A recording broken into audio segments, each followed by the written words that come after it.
देशवासियों, हमारे बहुत सारे स्कूली बच्चे कैलीग्राफी यानी सुलेख में काफी दिलचस्पी रखते हैं।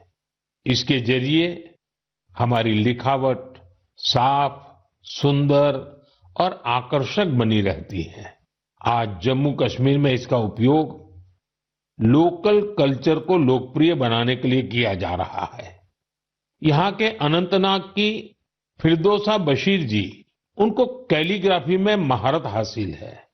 इसके जरिए वे स्थानीय संस्कृति के कई पहलुओं को सामने ला रही हैं। फिरदौसा जी की कैलीग्राफी ने स्थानीय लोगों, विशेषकर युवाओं को अपनी ओर आकर्षित किया है। ऐसा ही एक प्रयास उधमपुर के गोरीनाथ जी भी कर रहे हैं। एक सदी से भी अधिक पुरानी सारंगी के जरिए वे डोगरा संस्कृति और विरासत के विभिन्न रूपों को सहेजने में जुटे हैं। सारंगी की धुनों के साथ वे अपनी संस्कृति से जुड़ी प्राचीन कहानियां और ऐतिहासिक घटनाओं को दिलचस्प तरीके से बताते हैं। देश के अलग अलग हिस्सों में भी आपको ऐसे कई असाधारण लोग मिल जाएंगे जो सांस्कृतिक विरासत के संरक्षण के लिए आगे आए हैं। डी वैकुंठम करीब 50 साल से चेरियाल फोक आर्ट को लोकप्रिय बनाने में जुटे हैं।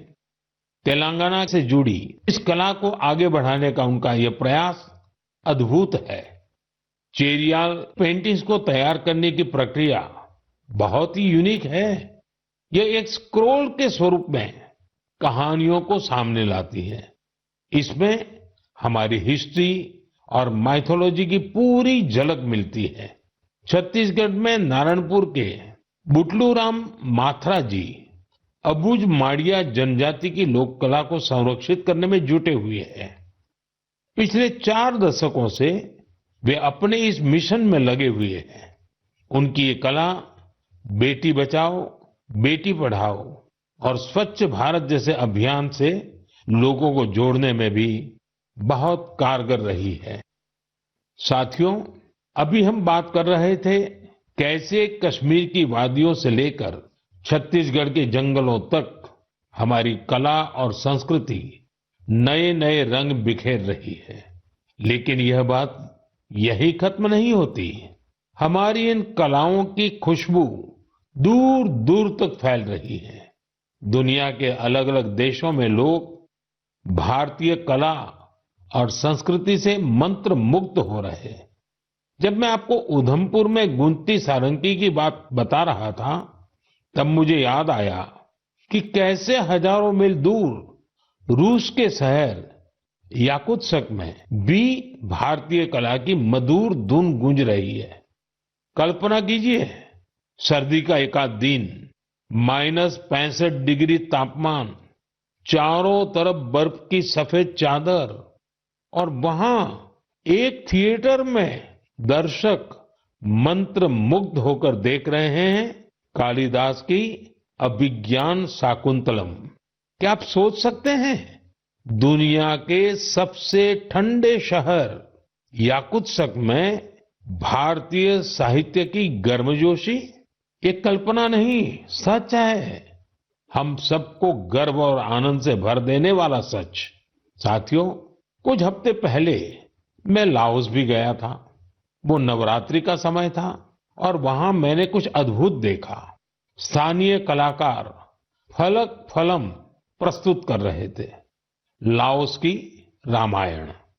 उनकी आंखों में वही भक्ति, उनके स्वर में वही समर्पण जो रामायण के प्रति हमारे मन में है।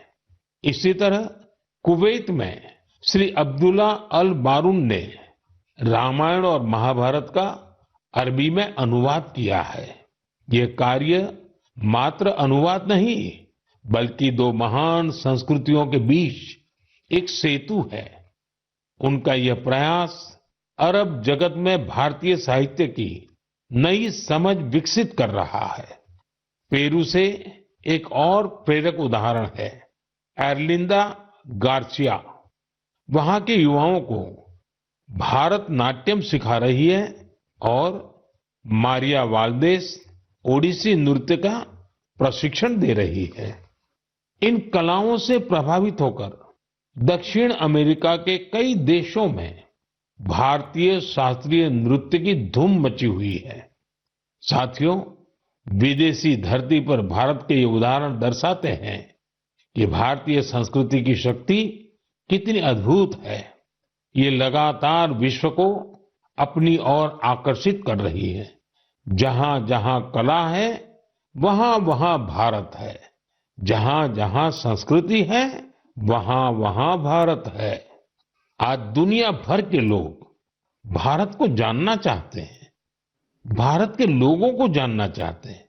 इसलिए आप सभी से एक अनुरोध भी है, अपने आसपास ऐसी सांस्कृतिक पहल को कल्चरल ब्रिजेस के साथ साझा कीजिए।